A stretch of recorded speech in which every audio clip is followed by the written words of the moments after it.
शेर अगर चुपचाप बैठा हो तो ये मत समझो कि उसकी ताकत खत्म हो गई है।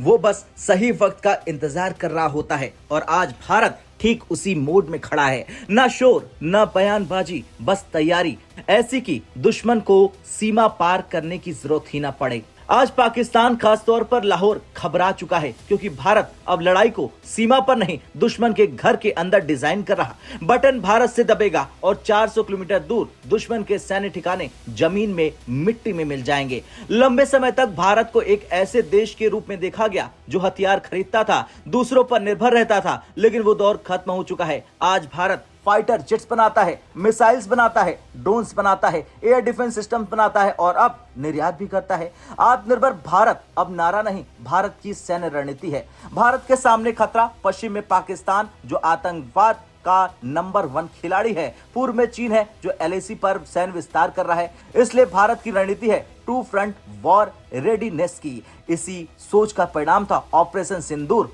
2025। ऑपरेशन सिंदूर में long range high precision stand of weapons का जमकर इस्तेमाल हुआ। मतलब सीमा पार किए बिना टारगेट सिर्फ आतंकी और सैन्य ठिकाने पर, और यहीं से संदेश साफ हो गया, अब जवाब वहीं मिलेगा जहां चोट लगे।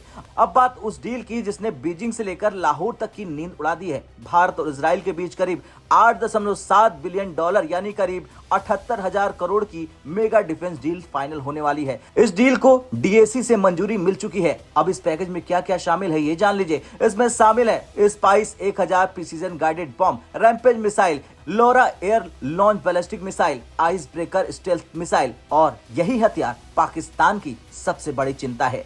रैम्पेज मिसाइल पहले से इंडियन एयरफोर्स के बेड़े में है। इसकी जो खासियत है वो ये है कि इसकी रेंज 250 किलोमीटर से ज्यादा है, वेट 570 किलोग्राम है, गाइडेंस GPS और INS से लेस है, एंटी जैमिंग कैपेबिलिटी से भी लेस है। लॉन्चिंग प्लेटफॉर्म जान लीजिए Su-30 MKI, MiG-29 जगुआर, और टारगेट करता है एयरबेस, बंकर्स, कंट्रोल टावर्स और लॉजिस्टिक हब्स को। अब आते हैं उस हथियार पर जिसने पाकिस्तान में खलबली मचा दी है, लोरा मिसाइल। ये एक बैलिस्टिक मिसाइल है जिसकी रेंज 400 से 450 किलोमीटर है, स्पीड मैक 5 है। मतलब निशाना चूकेगा नहीं, दुश्मन का एयर डिफेंस तबाह हो जाएगा। टारगेट इसके हैं missile basis, air defence systems और मिलिट्री हेडक्वार्टर्स।